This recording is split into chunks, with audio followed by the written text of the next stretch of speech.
예수님, 이제 자애라는 게 이제 어떤 마음의 그 집착이나 성냄 없이 대상이 행복하기를 바라는 마음, 이런 거라고 하면 사실 뭐 불교 수행이 모든 불교 수행이 근본적으로 이제 마음의 그런 탐욕과 성냄을 버리는 방향의 수행이라서 어떤 수행이든지 하다 보면은 특히 이제 그 자해 수행 같은 경우에는 대상을 또 생각을 하게 되는 경우가 많다 보니까 일상 속에서 그런 노력을 하다 보면은 자연스럽게 해 나가게 되는 거고, 또 그렇게 하는 게 더 좀 어울리지 않는가 이런 생각이 들 때도 있는데, 근데 왜 그 자해 수행도 어떤 호흡 수행처럼 이렇게 굳이 어떤 형식을 갖춰서 여기 뭐 좌선을 하는 방식으로 한다든지 뭐 여러 사람이 같이 한다든지 이게 어떤 시간을 일부러 내서 한다든지 이런 방식으로 하는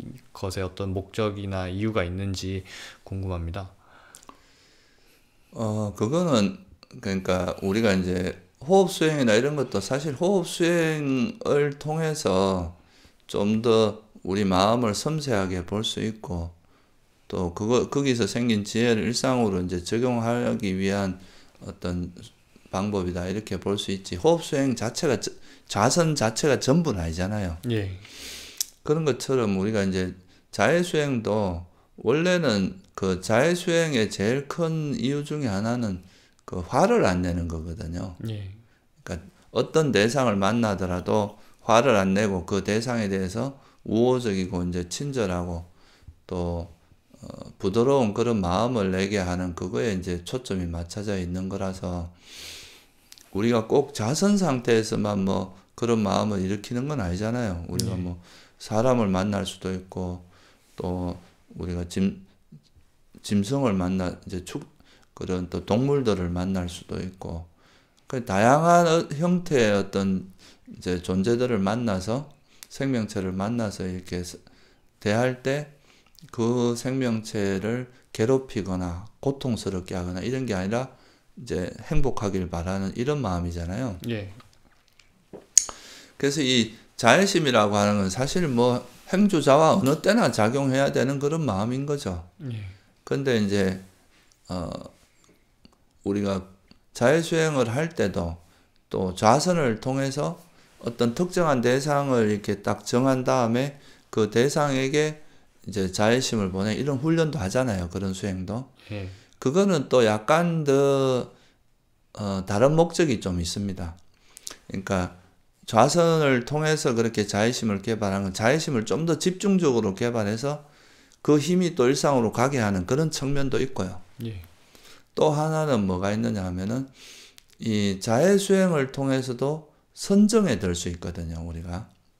보통 우리가 호흡 수행을 통해서만 선정에 들 수 있는 게 아니라 이 사무량심을 통해서도 선정을 개발할 수가 있어요.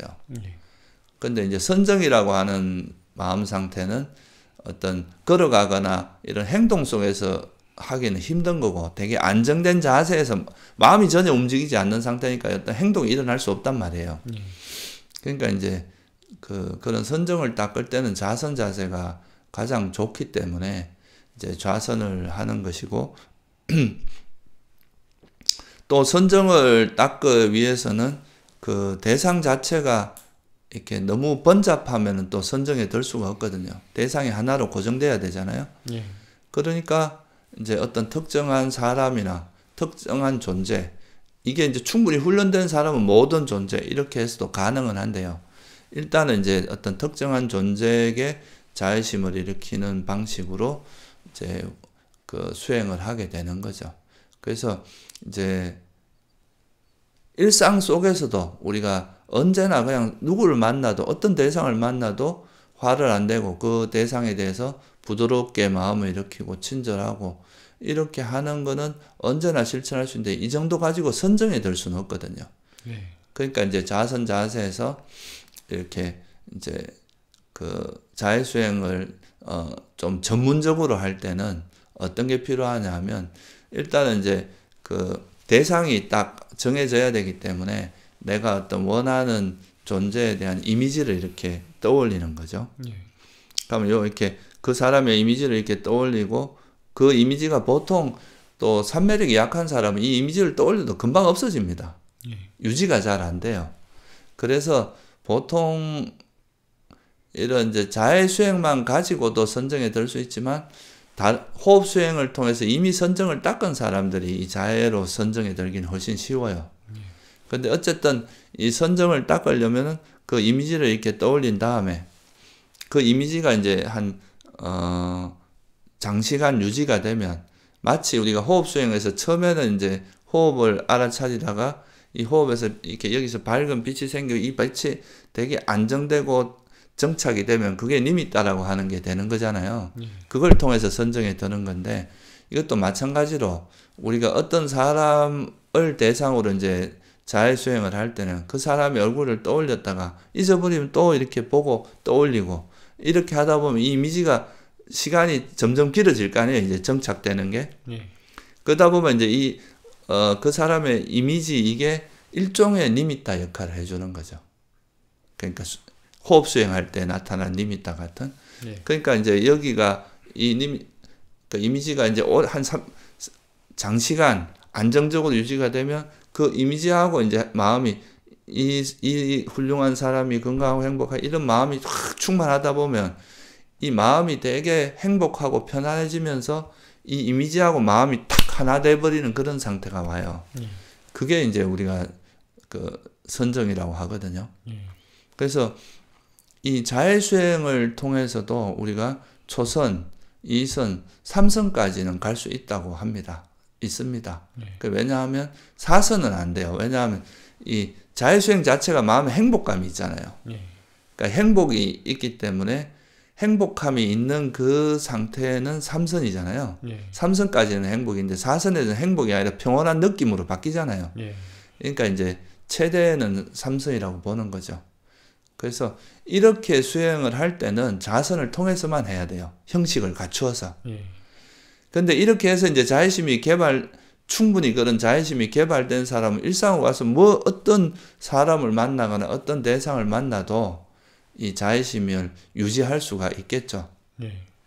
그래서 우리가 어떤 딱 형식을 갖추어서 자애심을 개발하는 특히 이런 자선 상태에서 어떤 특정한 대상을 위해서 자애심을 개발하고 이런 거는 좀 전문적으로 이제 자애를 개발해서 선정까지 이르게 하는 이런 수행에서는 꼭 그렇게 해야 되는 거죠. 선생님, 그러면 저희가 호흡 수행으로 선정에 들려고 할 때 선정이라는 게 이제 결국 5가지 장애가 다 떨어진 상태고, 그럼 내가 그 과정에서 호흡과 하나 되지 못하는 이유들, 어떤 장애들이 개입했나를 계속 반조하게 되잖아요.